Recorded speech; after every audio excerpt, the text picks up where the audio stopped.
Excellent stuff. Housing, absolutely. Subject that doesn't really get talked about enough. Thank you very much, Michael. It's great. Okay, two more. I'm going to tell you something about the next man. Who knows Desmond here? Desmond Cole. Okay. So we love you already, Desmond, but if you don't love this guy up, I'll have to come out there and slap you or something, because I think this guy has basically just killed himself writing this speech. Okay, he's been sweating it out. He's been writing on the floor. He's been throwing papers left and right. He sacrificed his eyesight. There's no light down here. Okay, so if you don't give him the warmest possible welcome, our very own Desmond Cole. Hundreds of thousands of people in Toronto's neighborhoods are permanent residents or landed immigrants. They are our neighbors and our fellow city caretakers. Like all residents, they have a stake in a strong, healthy neighborhood. What they lack in their neighborhoods is a local vote.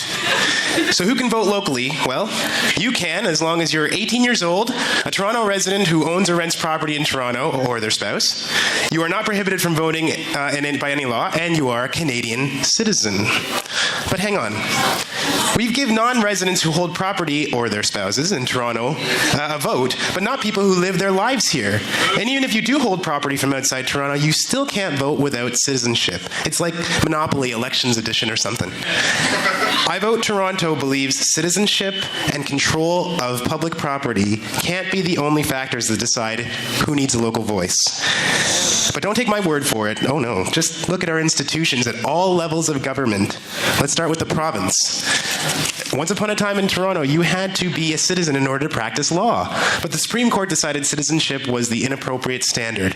So today, non-citizens can practice law, and we acknowledge that their ability to do so is unrelated to their citizenship status. Once upon a time in Toronto, you had to be a citizen to serve on a city agency, board, or commission. But then the city realized the benefits of including the voices of the zookeeper from India, the librarian from Kenya, the bureaucrat from Belgium, and we got rid of that law too. And believe it or not, if you're not a citizen, you can still enlist with the reserves of the Canadian Armed Forces. Look at that cute. If the military feels you have a special talent, then permanent residency is good enough. These are examples of social goods that people can offer regardless of citizenship. See these little boys sticking their heads out of the portable here? They attend Thorncliffe Park Public School. That's the largest middle school in North America. There's a lot of kids there, but most of them are recent immigrants, which means that their parents can't even vote for their school board trustee. There's 250,000 of these people, permanent residents at least, and that doesn't include their parents. So excluding them means that they don't get a voice in their local services, their schools, their parks, their libraries, their pools, community centers, and the police, even though those things serve everyone. Our campaign believes that newcomers need and want to participate in their neighborhoods, and that the sooner they do, the better they will contribute. The current exclusion of local voting is not protecting our society from any harm or interference. It is only protecting the status quo, and we don't want to do that, do we?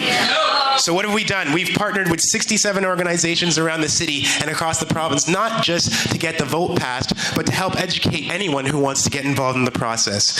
We've joined with people who are permanent residents to ask them to tell their stories, and you know what? They're the same as everybody else's.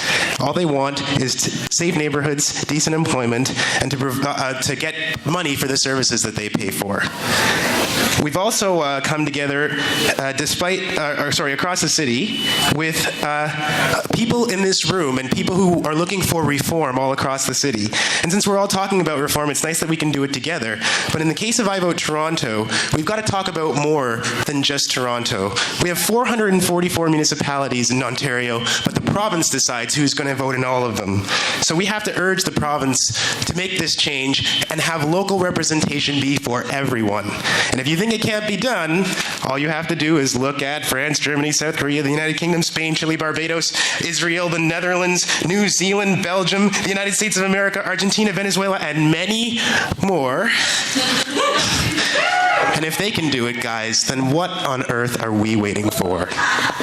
Our motto is diversity, our strength.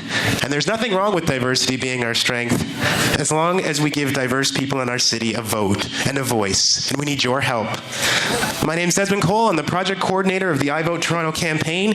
You can find us by email, phone, the web, Facebook, or Twitter. But since you've come all the way out here tonight, I hope you'll just come and say hello. Thank you so very much.